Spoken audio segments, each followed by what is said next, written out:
Hey Lucas. Hi, Johan. Hey.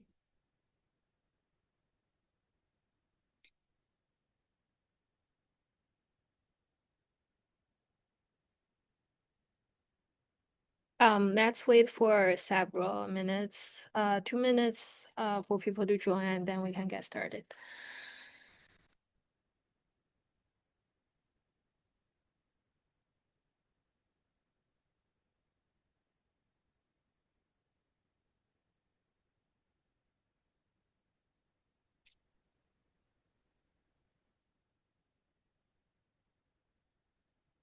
For people who just joined, could you please also fill out your names, put down your names in the attendee list?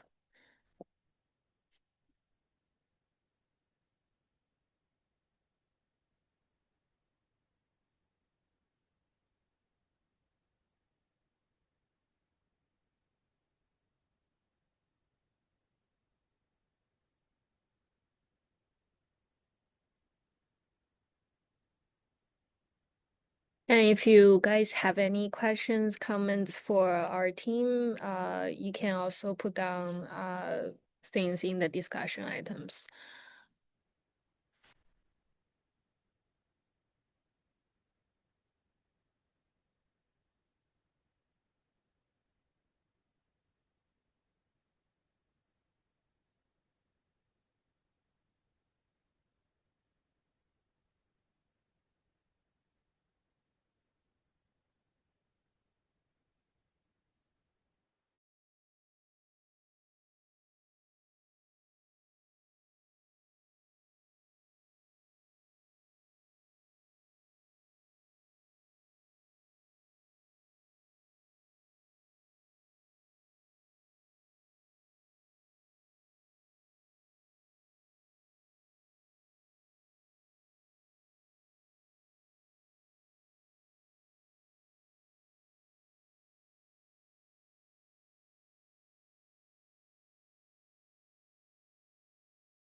Okay, we can get started.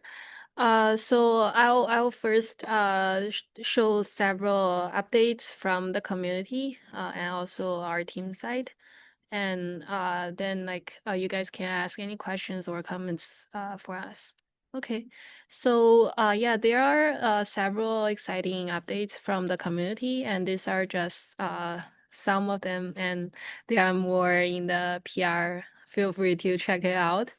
And so first, like we had Alison who contributed to the router side queuing support.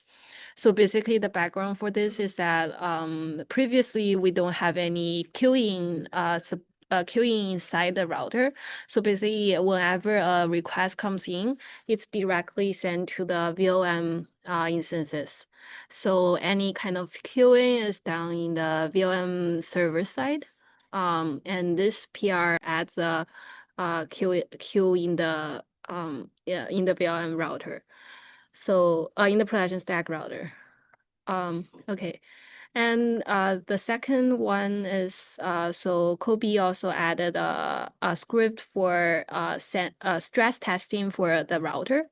So the context for this is that like they are actually I remember if I remember correctly, there are several people who brought up that our router may fail under high concurrency. And so this test contributed by Kobe wrote it's a bash script that can send a lot of requests concurrently to the router to test the performance under that scenario. So yeah, it's not added to the E2E test pipeline. And the reason for that is it actually takes a while to finish, especially on the GitHub Actions server. So you can run it manually if you want to test the router's performance. Okay, and the next update is Ray from our team, right? Like a feature that can use a sidecar to download LoRa models. and it's added to the CRD support, and you can also check it out. Finally, a contributor from our community replaced like HTTPX package with a AIO HTTP package in the router. And so we did some performance benchmarking, and we have found like the performance has actually been improved by this PR. And so the delay concretely like for like say 2000 concurrent requests, the delay drops from 54 seconds to 27 seconds. It's about like half of the um, like delay got cut. And actually, like Kobe has also tested under a very high concurrency. Um, so previously, our router cannot handle it actually, but now with this like this new PR, we can finish it in like about 1 minute. Yeah, so that are some highlights updates from our side and the community side. Yeah, thanks everyone in the community to contribute all these exciting features. Yeah. Um, any questions, comments for us?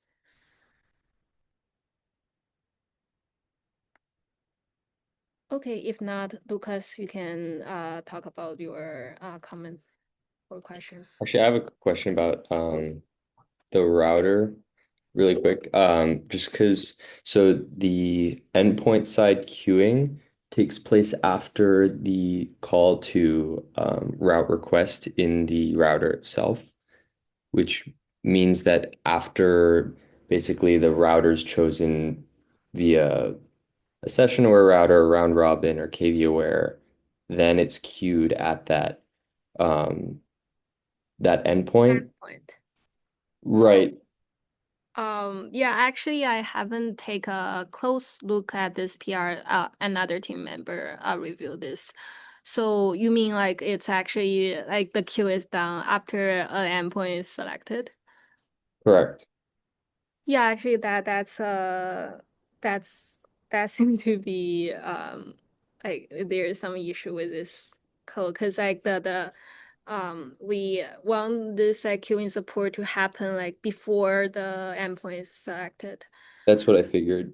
So I Yeah. was, yeah, I looked at the code. Yeah. Um, Uh, I can make Yeah. comments on that. Yeah, like Yeah. it would be great if you can leave just directly leave comments in that PR because yeah. Sure. Um, yeah. And then I guess one more question, I guess if no one has questions for now. So there in the contributing guidelines, it says to basically run the actions workflows when you submit. Um, but it prior to like submitting a PR, if you try to run E2E testing locally, there's a bunch like I found encountered a bunch of problems. I don't know, is that are we not supposed to run it locally or is that maybe it's just a my machine kind of thing? Wait, which task you are talking about specifically? Like if you do the static service discovery shell script, Okay, let me check. yeah, Static. Uh, in E2E. yeah, Wait. yeah, right, yeah, Task E2E. yeah. Okay. And task Second, this yeah. one? Mhm.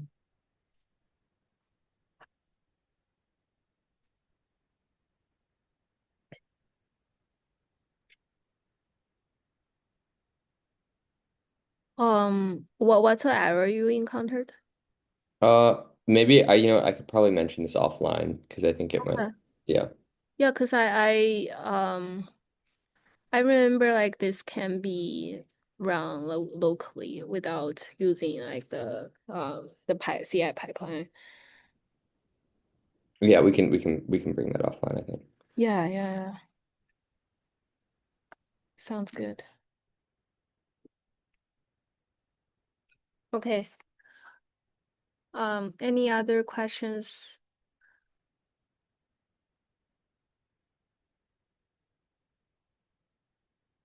Okay, if not, we can end early I here. may have one. Oh yeah, Sorry, you want? Kusa, hey. Uh, Hi there.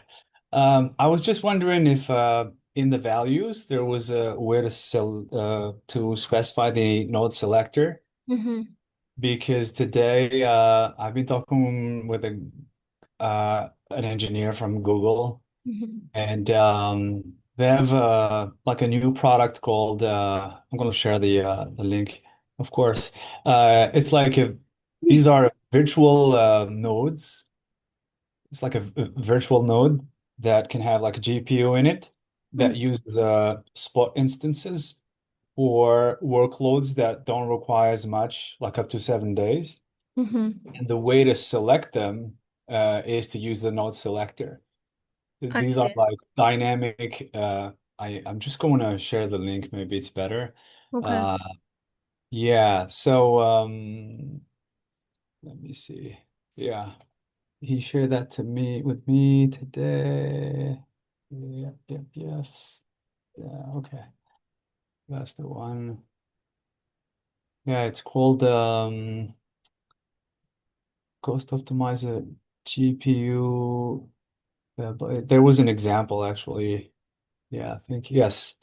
Uh, Let me share it here now. Okay. Yeah, so I'm thinking because he used like a different LLM engine, inference engine.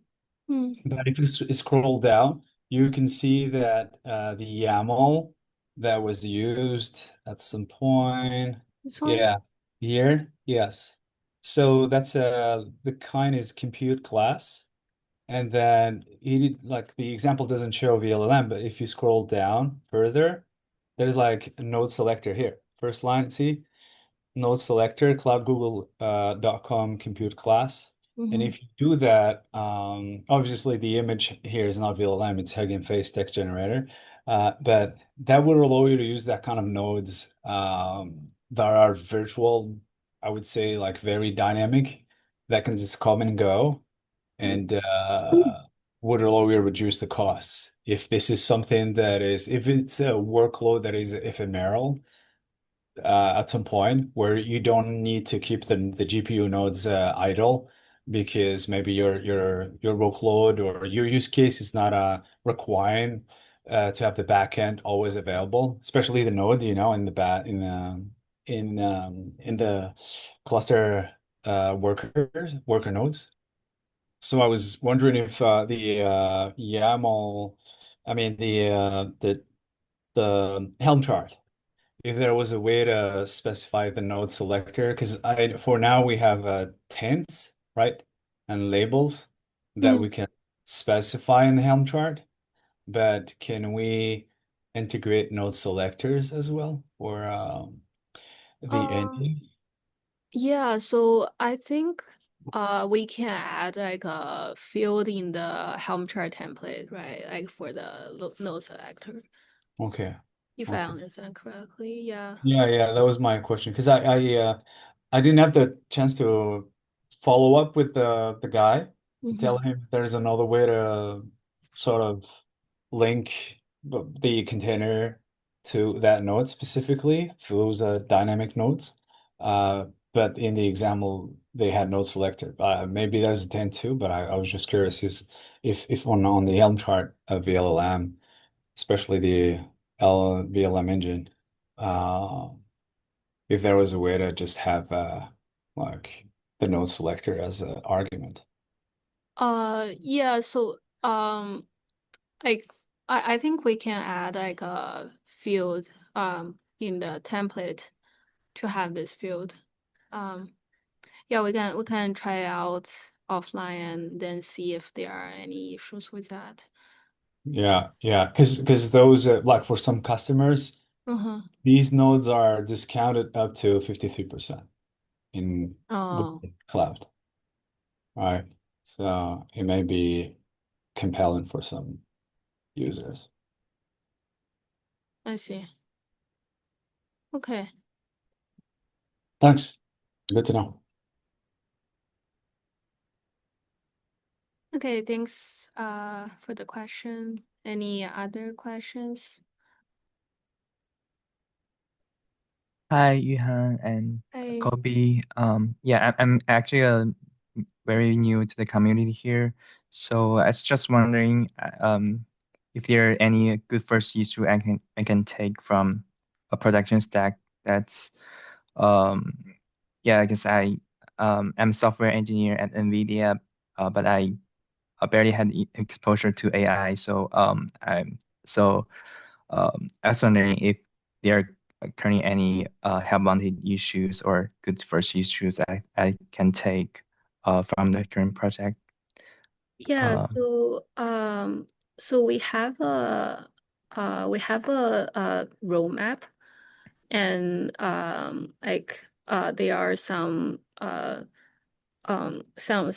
like you can try some kind of like say CI/CD and MISC items here, which I think may be friendly to the new newcomers to the project. So for example, like you can try building the router Docker image for different architectures, or currently we don't support multimodality models. And by that I mean like we can have an endpoint in the router to for people to upload an image, for example. And also, like this item, like routing to external providers, I think it's also new to a good first issue. So, yeah. okay, yeah, sounds good to me. Yeah, thanks, Yihan. Hey, Thank thanks. you. Welcome. Okay, Can I comment quickly on that? sure. So when you say routing to external providers like OpenAI or Anthropic, are you saying we should basically set up the ability to create like more pods that run either and are you talking about like they that run the closed source models versus running Yeah. because I know OpenAI just released their open source stuff too. Oh no, actually I meant like closed source models. Like for example, you can add like a CPU pod that can take in requests from for OpenAI or Anthropic. And that should be add to like for example, if the user request has a field like OpenAI, or like the endpoint is specified to OpenAI, then you directly route that to the OpenAI pod or Anthropic pod. So we would need an image from them then. Um, yeah, so like you mean Docker image? Yeah. Yeah, I think they should have some kind of Docker image to run. Okay. I Yeah. haven't really looked into it, but I'm just curious. Yeah.